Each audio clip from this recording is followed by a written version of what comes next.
Mario Peshev, welcome to the WP Minute. Hey, Matt. Thanks for having me. It's been a hot minute.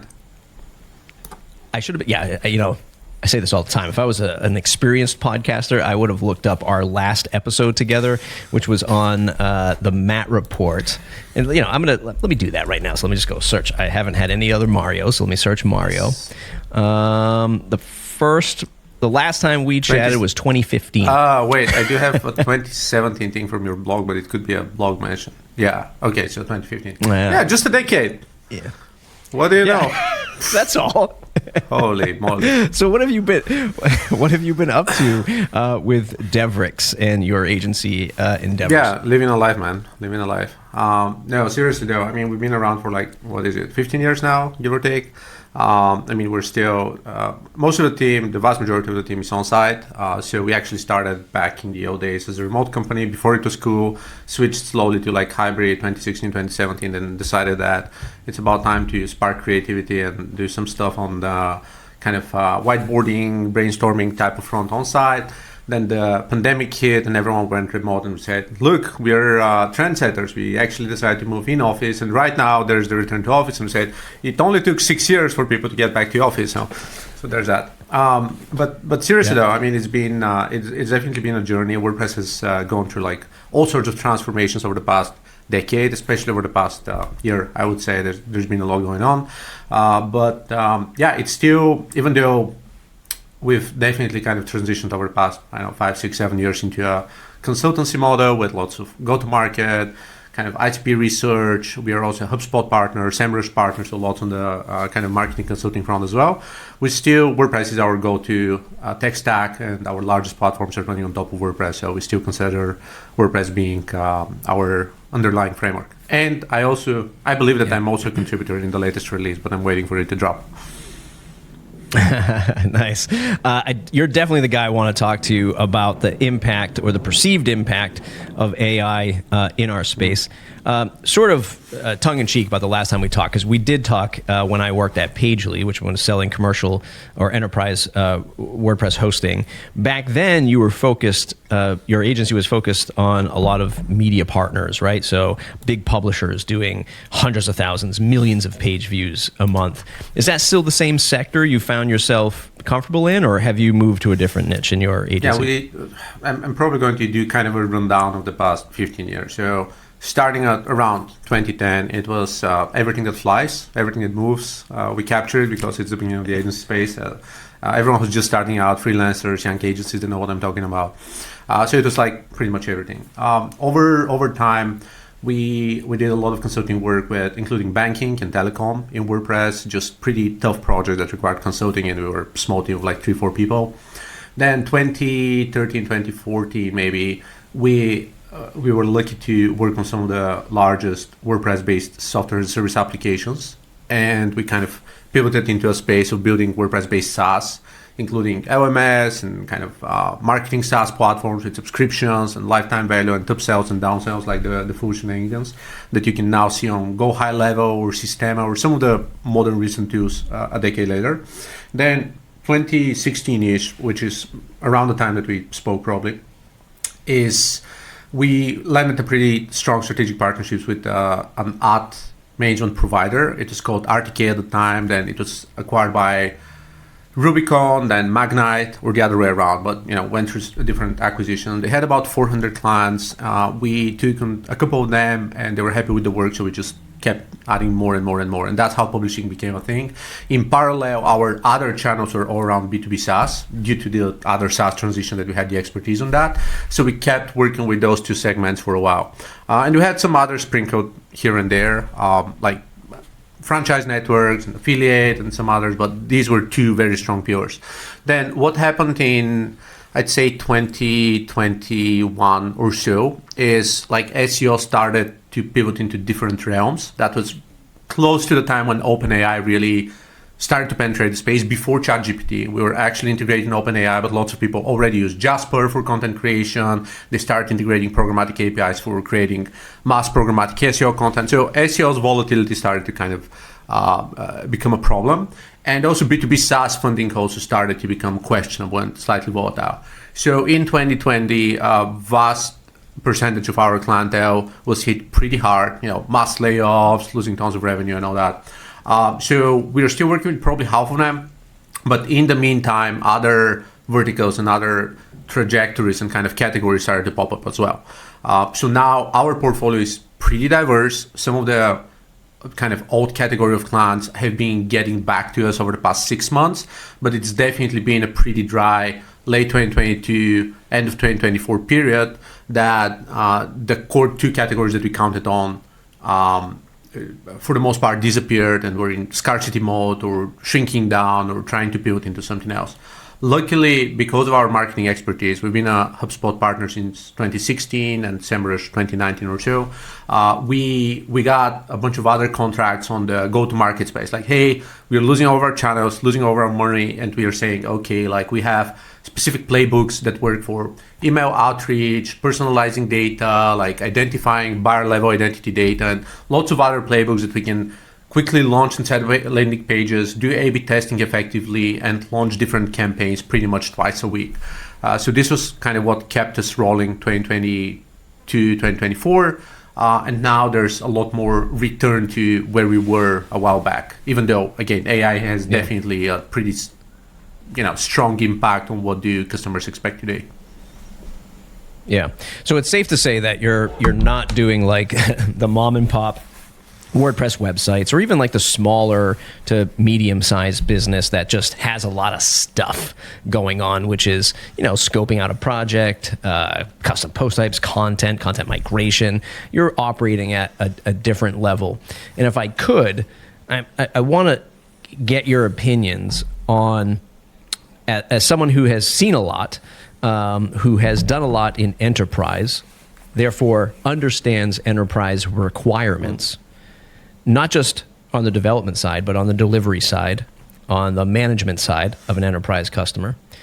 If I could, can you compare that to what I see in the page builder world, where folks who operate with even more, air quotes, professional page builder tools like Bricks, and even the longstanding Elementor, where do you stand with running an agency or offering agency services to the enterprise, leveraging tools like that?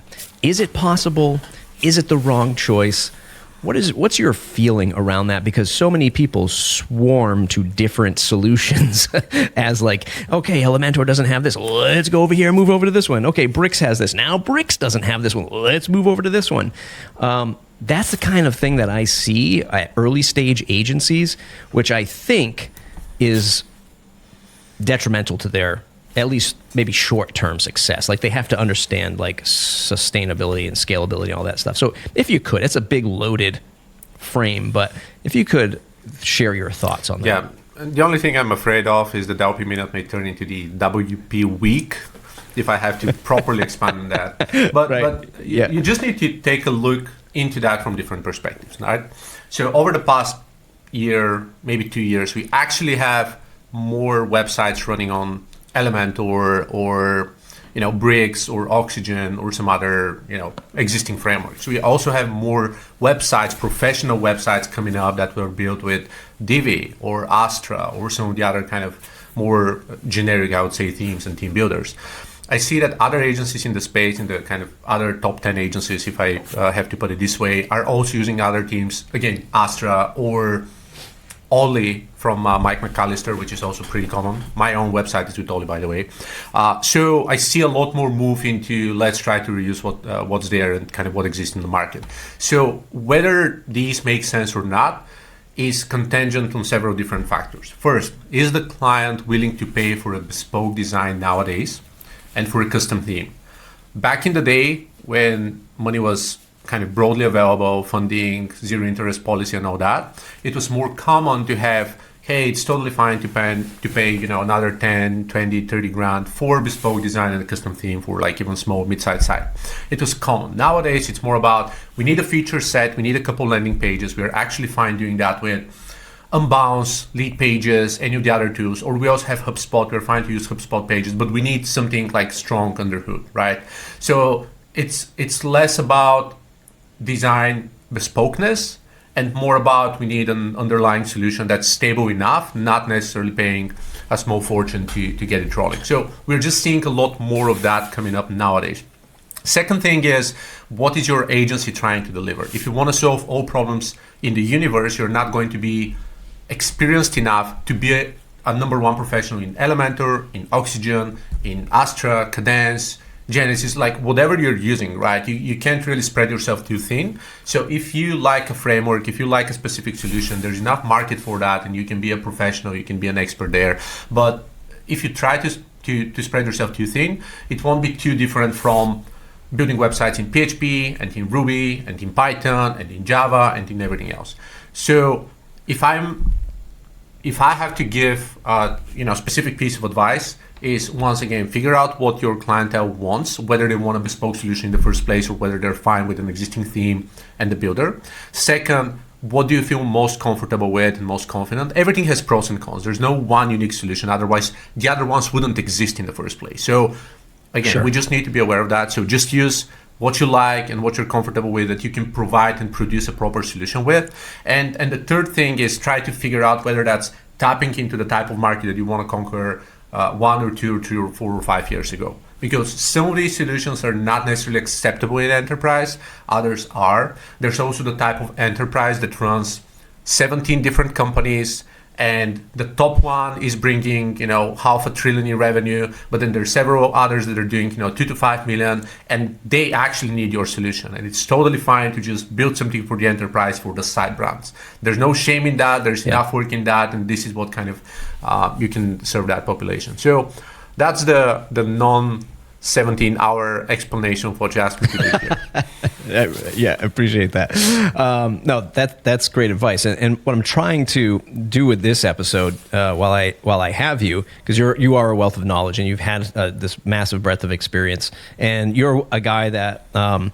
Obviously we just said we really haven't talked in many years, but I always watch, the stuff that you're doing. I use you as one of my barometers for like where the market is going. I won't call you a canary in the coal mine, because I certainly don't want to see you pass out, but you're the guy that I watch to see like, okay, like what is Mario doing? Like what is him and his team doing? Because you're always sort of at that leading edge, in my opinion. Where that takes me is, you mentioned a few times being a HubSpot partner. For the folks listening who are like, man, I'm struggling to get clients. Where do I get my next client? Or I landed my, luckily I got a referral to this big $30,000 contract. And how do I get more of these types of clients? The importance of multiple channels for your agency, right? Referrals, obviously, marketing, inbound, outbound, channel partners with like HubSpot. How, if you can remember, paint the picture of how you got involved with HubSpot and how one should think about partnering with these, what I'll call like elevated solutions. Like, people using HubSpot have money, versus like, I don't know, maybe MailChimp. I mean, I'm sure there's people that do a lot of revenue using MailChimp, but the average user on MailChimp is probably a mom and pop shop versus a HubSpot. How did you make that connection, and how does that help serve the business? Look, this is a great question, and we signed with HubSpot again back in 2016, and at the time inbound marketing was one of our strongest lead generation channels. But I also want to stress on that I would live and die by the idea of SEO, but SEO has not been the same since September 2023. So it's no longer a priority channel for us, even though we do have SEO contracts. It's at the whim of the SEO algorithm gods, and something that changes overnight with a click of a button and an algorithm change. So I would hardly call it something sustainable. But to the point of HubSpot and also Salesforce and Pipedrive and some of the other professional CRMs out there, over time, what we found out, especially working with different clients, is that larger cohorts of businesses in different categories rely on certain tools and systems, and if you get to know and understand these systems better, you can become a niche expert in a given field.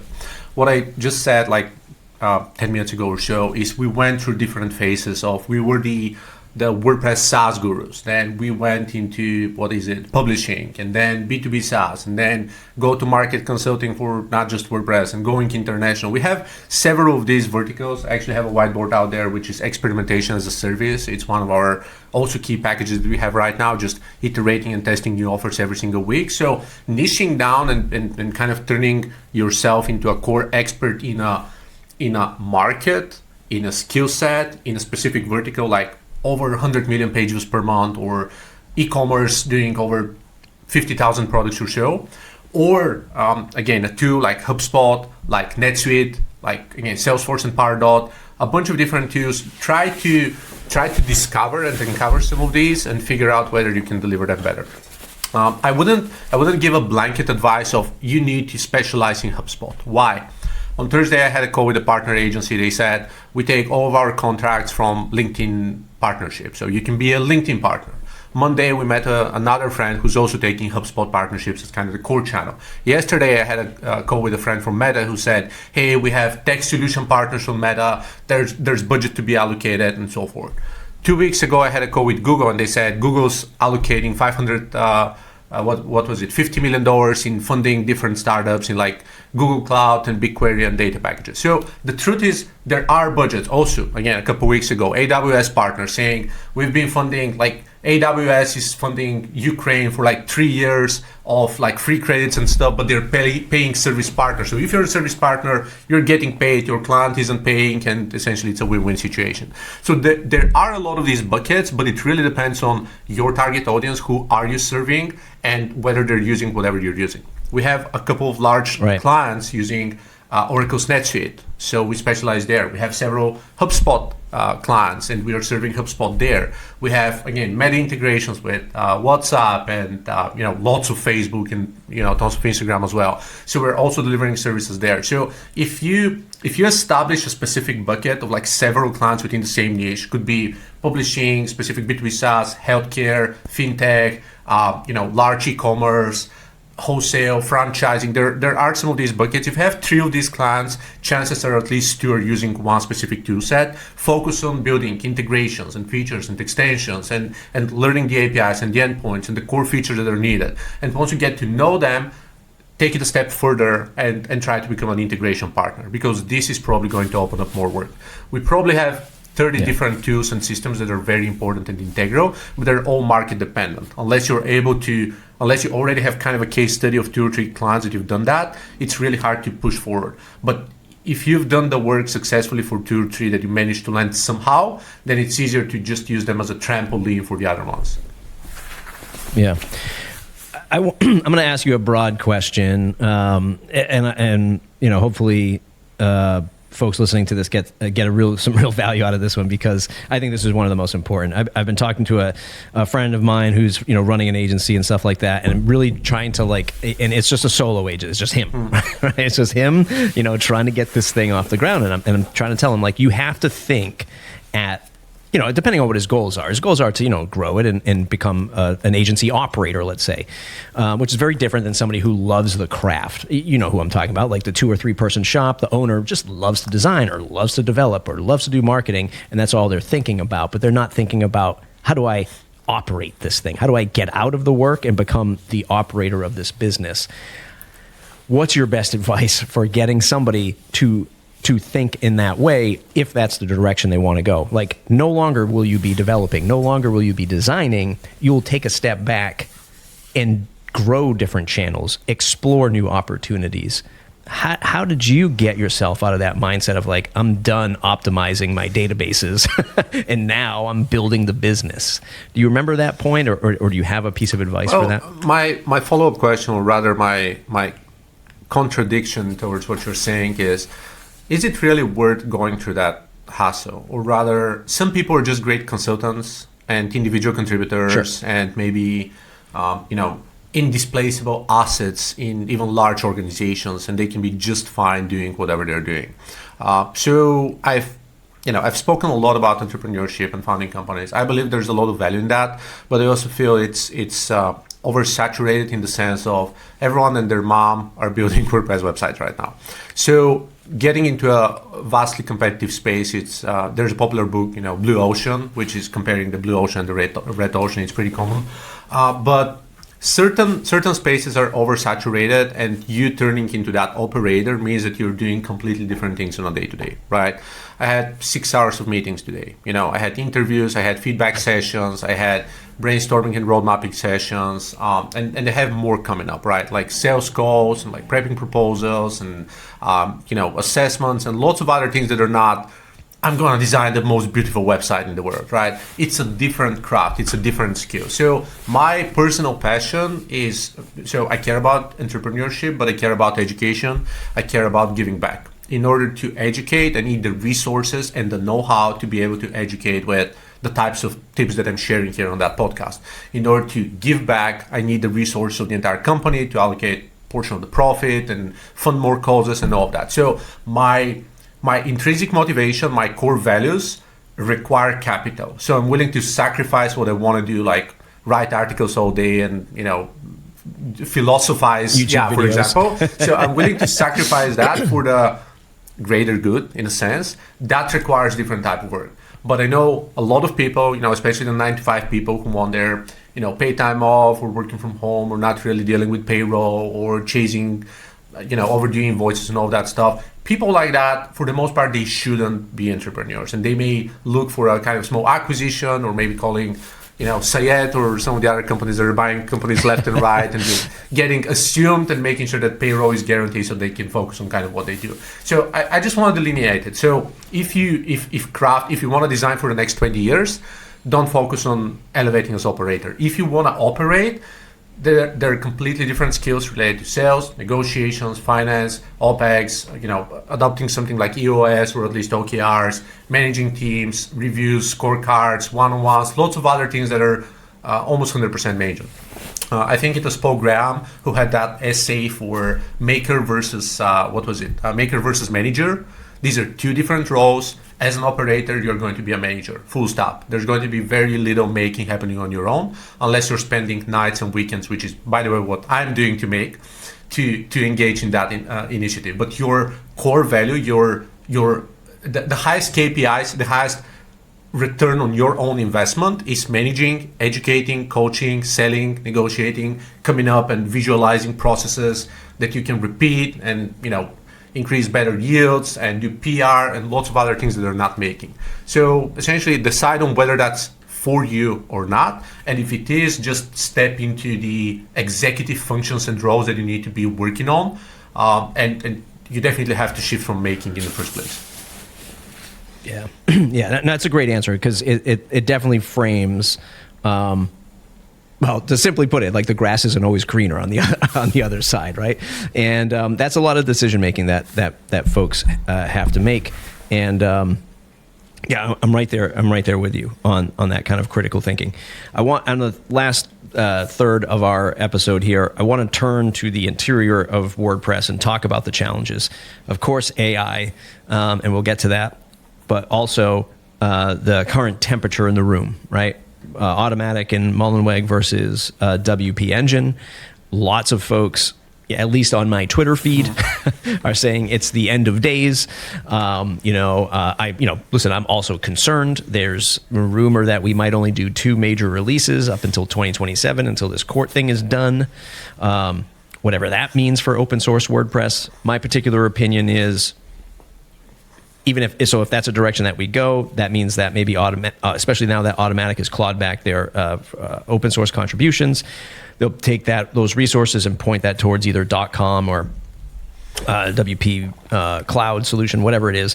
They'll just basically at the end of the day make Automatic products better, which, by the way, I have no problem with at all. I think that should have been happening for quite some time, so that the mothership could have been competing with the Squarespaces, Wix, Webflows of the world, and we could have been doing this open source thing, air quotes, on our own. So 2 particular challenges to boil this down. The temperature of WordPress. Are you seeing your clients saying, oh, that Matt Mullenweg thing, we don't like that, we don't want to use WordPress? And then we'll talk about AI. But temperature in the room, are your clients affected by this? Look, so in Q4 in particular, there was definitely turbulence. I remember several times last minute calls, emergency Sunday night call by actual private equity saying, we're in the process of acquiring a business and we don't know whether we should do that or not. And it's like an hour and a half conversation on GPL, like, don't worry, you're not going to violate GPL, or like, you're not like, there had been a lot of fear in that. We had prospects that pulled back and said, we're either going to pause that for the time being, or we're just going to pick Webflow or something else in the meantime, just because we don't want to deal with the drama. So saying that it didn't have effect on the space would be false. Whether it was a dramatic shift, I wouldn't say so, just because most of our clients and kind of most of the ecosystem, that at least kind of my broader circle, isn't paying too much attention on that. Of course, when it's something that bubbles up on Inc. magazine or TechCrunch or so, it reaches us. There's some disturbance in the force, right? And there's that fear of is WordPress imploding, like whether we should dig into that, but it hasn't been too fractal. And right now in Q1 at least, we've almost seen no indications of people being bothered. They see it as if they heard something, it was some drama happening in September and October, it's, the dust is settled and it's not really a problem per se. But for the most part, of course, different organizations, they have tech teams and they're kind of advocating internally like, hey guys, there's some stuff happening with WordPress. Maybe we shouldn't spend the next 6 months building a WordPress build. We don't know what's exactly going to happen. Let's consider keeping it static website, or let's just, again, use Webflow for another year and see what happens and all of that. So there's still impact out there. I definitely don't think it was wise for the community. I can understand where Mullenweg's coming from, even though I completely disagree with like tanking and dooming the entire freaking community, because when you're what's the saying, post-economic, then you can't really relate to how people are making a living with WordPress. Like correct. If you live somewhere and you lose your monthly website, essentially you're out of work for that month, which isn't cool at all. This drama seems to be having less of a reflection right now, but it's definitely not fully out of the woods yet. As to the updates to WordPress, honestly, I wouldn't care if WordPress isn't getting updated for 5 years. It's a stable framework with APIs and hooks, and a pretty resilient. Even if it gets detached as Backpress or whatever it was called back in the day, there's the core product. There are 50,000 extensions. There are several core teams that you can use, and you can build insanely powerful and stable products without having to deal with like the core development. And that's with all my due respect to the core contributors working on REST API and like everything else they're working on. It's great. It's really helpful. Thank you for that. But the core product has been stable for like 6 to 8 to 10 years. There are very few gradual improvements out there if you don't account for Gutenberg, which I still believe is in its infancy, honestly. And all of that could have been built as a plugin just as it is right now. So, yeah. I've been saying that, again, trying to keep this as concise and on point as possible. There's obviously a lot of noise. Like, there are people who don't want you to use WordPress at all anymore. There are people who don't want any kind of like, I don't know, good vibes is the only phrase I can come up with right now. Like, people don't want you to be nice to automaticians, which I think is ridiculous. People are talking about forks of WordPress, which fine, that's great, but show it to me like when you have it, and I'll take a look at it. But it's so hard to stop the machine that is open source WordPress being distributed by hundreds, if not thousands, of web hosting companies across the world, with so many people already invested in it. I've been saying that if we're sticking around, a vote for WordPress is a vote for Mullenweg at the same time. And that's just what we have to deal with. I've been trying to look at this as, listen, we need to take a step back from feeling like we ever had control over this. By the way, I never felt I had control over this, but I never had control over this. And you can still make a living with WordPress. Until he pulls this is no longer GPL, no longer open source. Okay, we might have to scramble and figure things out. But in the meantime, even if you're not happy with the direction that it's going, you can still run a profitable agency or side hustle or freelance business leveraging this software. You just have to care less, I guess, about the direction.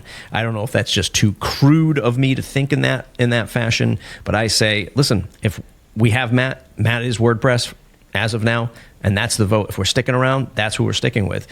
In other words, I'm done complaining about it, and I'm just going to ignore it, I guess. I don't know if that's the right thinking. That's how I think. Well, what do you think? If I have to simplify it, like if something happens to WordPress, then there's the entire rest of the ecosystem that has to decide what happens afterwards. You said the hosts, they have been the biggest, advocate of WordPress. You go to a host, there's a one-click Softaculous or Fantastic or whatever it is install WordPress, right? So it gets you a WordPress.org version that you download, and you still go to the admin and you can add and install plugins. If you don't want, you can download them from the repo. So if WordPress isn't GPL anymore, it's going to get forked. If the WordPress.org repository stops working, I don't think that even Automatic would benefit from that one way or another. But if that happens, the way I see that is if I have a client coming up and asking for WordPress, I'm going to say, we have a better flavor of WordPress. It's still WordPress under hood, 100%. All of your WordPress plugins are going to work with that system, 100%. We can still use whatever theme you like on the planet, 100%, and we can still develop it for the next decade, right? So what I would say is 8 out of 10 times this is going to be sufficient and they won't ask further questions. So even though they will still come for WordPress because of 21 years of branding and tutorials and all that, even though they still want open source and knowing that Yoast is going to work or any of the other popular plugins like Gravity Forms or whatever they're using, as long as they get all of that, they're still going to be content if I tell them we have a flavor of WordPress that's just faster or is more stable in our hosting. And I want to stress on that because I think it's not really talked about quite a lot. Even small business coming from a WordPress website, essentially they may have seen Elementor, their nephew has showed them Elementor, and they want to see that they have Elementor or whatever working, or Bricks or Oxygen or any of the other builders. So if you can provide them with the previous version of WordPress that was stable, they'd be fine with that. Do you think they're going to care about updates over the next 3 years? They want to make sure they don't get hacked as soon as you provide that by other means, which is not ongoing updates, then you're totally safe. So it's a little bit more cynical. I definitely hope that there's going to be a resolution for that, but I think the lawsuit is in 2026. So definitely nothing coming in the next 18 months or something. Yeah. Okay, let's talk about the other thing that's going to end the world, AI, and where you stand on that. Really interested to get your opinions on that. I want to start with the marketing side first before we talk about the development and how it might impact WordPress as a CMS in whole. I was talking to another agency owner the other day, respect him a lot, and he was saying man, this AI stuff, I can replace an entire marketing team with what I'm seeing, and I'm kind of worried but excited also for the future. As inherently as a marketing person myself, who's always put my face and my voice out into the world, I have some bias against that. I think humans will want to interact with other humans.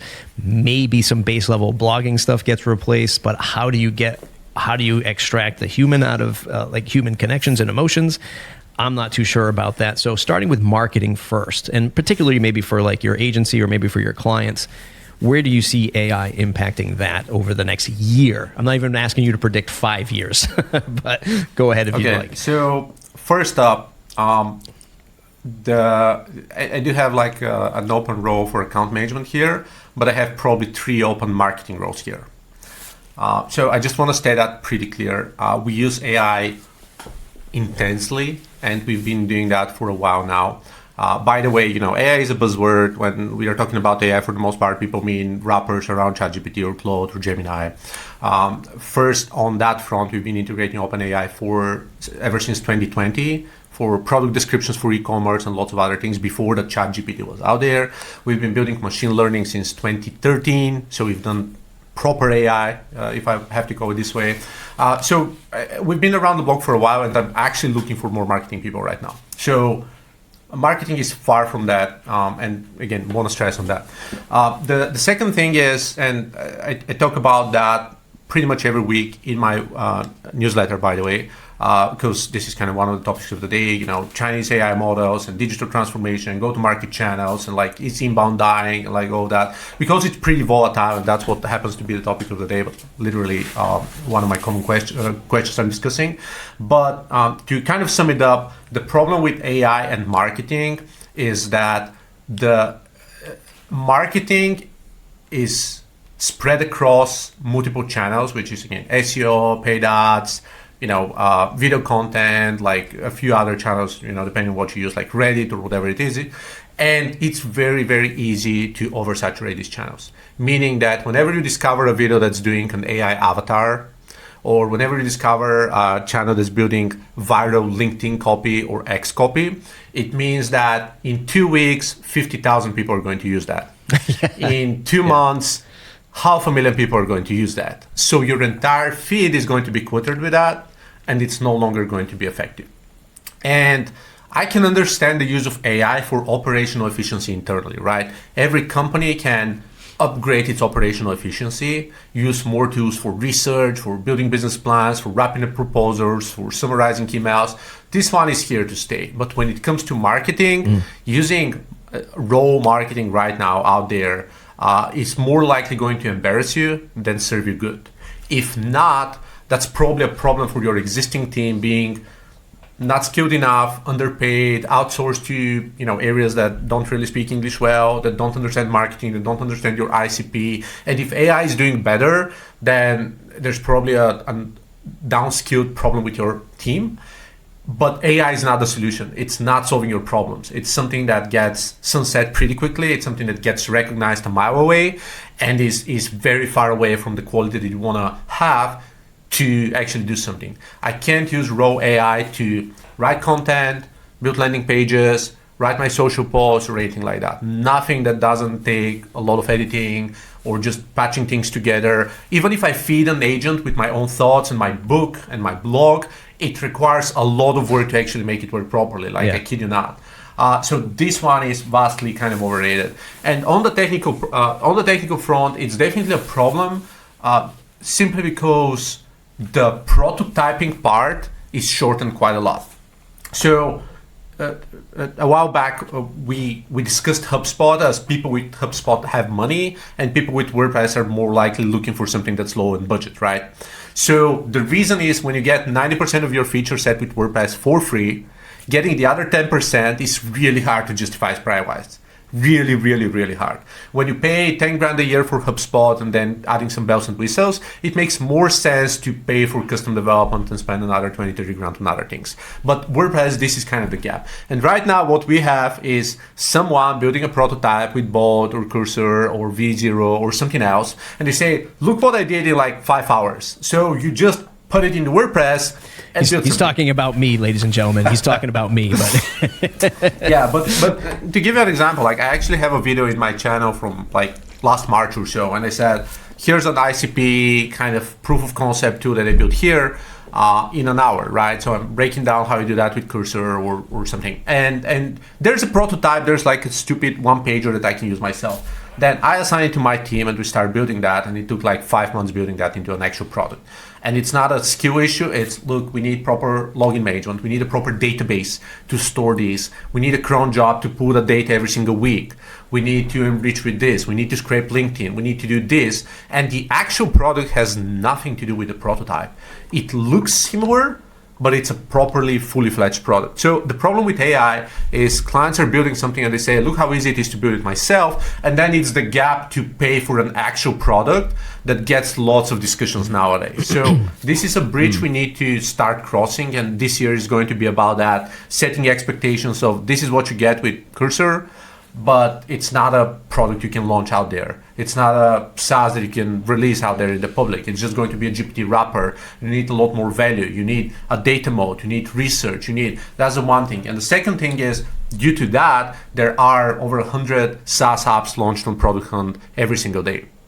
So go-to-market is just becoming 10x more expensive. So even if you build it, your marketing is going to be 10x more expensive, and AI is not going to cut that. Yeah. On the technical front, I've seen this argument. where people say, well, look, and I had a good conversation with my brother who's like deeply in the stuff, more on the finance side, where the argument was, well, now we're going to see just many more individual, like $1 million SaaS businesses because of this stuff, like individual $1 million SaaS businesses. I have a problem wrapping my arms around that, because if you're saying it's so easy for somebody to spin up $1 million SaaS business, then it's going to be so easy to spin up $1 million SaaS business for everyone, not just a lucky few that can do it. So I have a hard problem wrapping my hands around that, because I just feel like it's either just going to go from $1 million for the first year and then 500,000 the next year, then 250 the third year, because everyone's going to be doing it. Or these big businesses like ChatGPT, Gemini, Claude, Facebook, Microsoft, like they're going to just build the tool. They're going to build a solution that does whatever these little stagnant $1 million SaaS businesses are doing, like in my opinion, through native AI. Not a direct question, but just like a thread of thought that I saw through through Twitter feedback. I have a few of these people in my circle. I'm also part of 30 different communities, some of them by very highly esteemed, gurus in entrepreneurship and AI and all that stuff. So I've been reading all that, breaking news, many AI, 7-figure businesses and all that. So on the two schools of thought. First, yes, it is possible. And the reason it's possible is not because you're going to build the next cursor. It's because there's still lots of untapped niches that you can now tap into yourself. And I'm talking about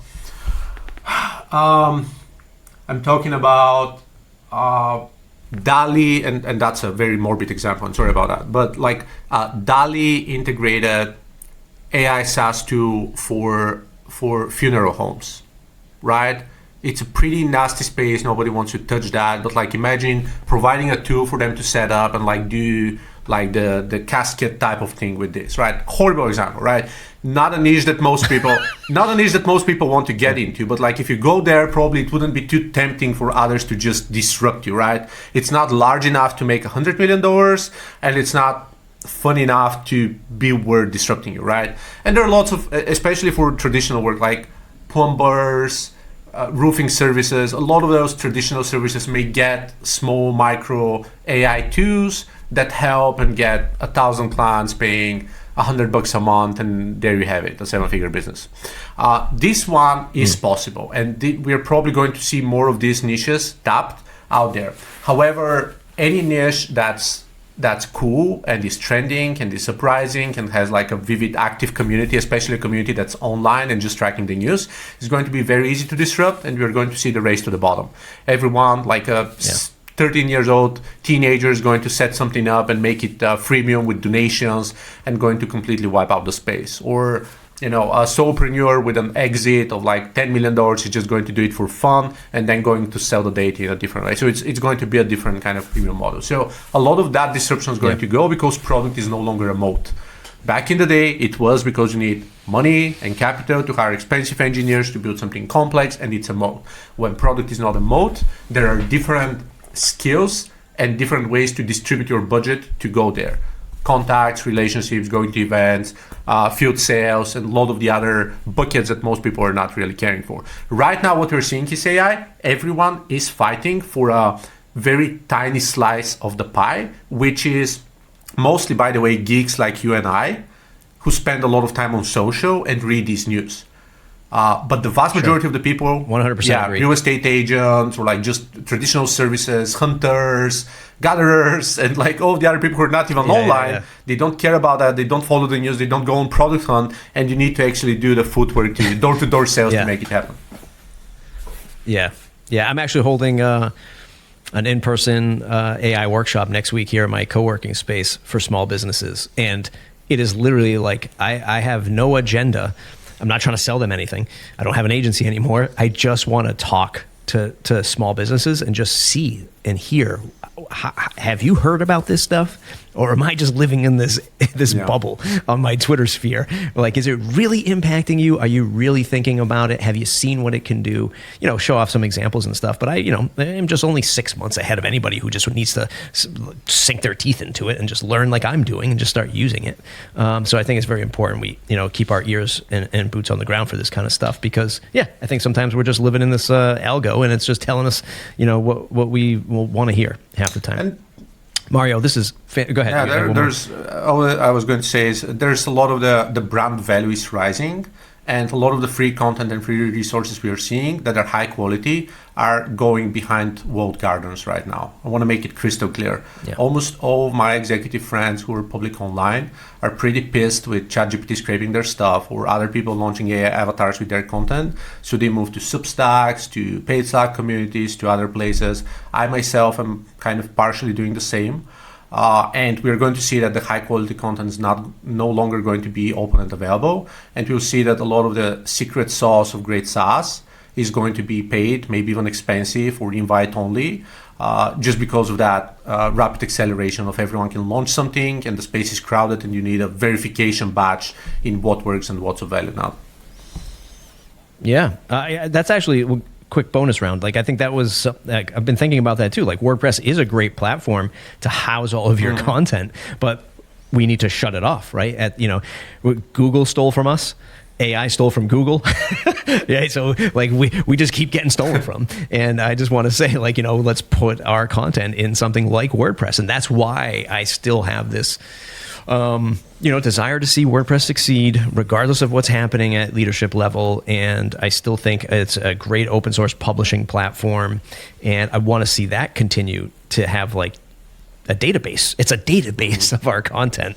And we can grant access in and out. So anyway, Mario, this has been fantastic. I want to have you back at the end of the year so we can see what we're doing, because I always love talking to you. Devrix.com, Devrix.com, Devrix.com. You have a team picture there. The team is about 10 times larger than the last time I interviewed you. Check it out, Devrix.com. Where else do you want folks to go? You have a YouTube channel. I know you have your book. Where else can folks go to say thanks? Well, I know. My website is mariopeshev.com. It's pretty trivial. My first name, last name.com. And I'm hosting all my other stuff there. My newsletter is where I spend the most time nowadays. Honestly, it's weekly, and you can subscribe there from insidergrowchat.com.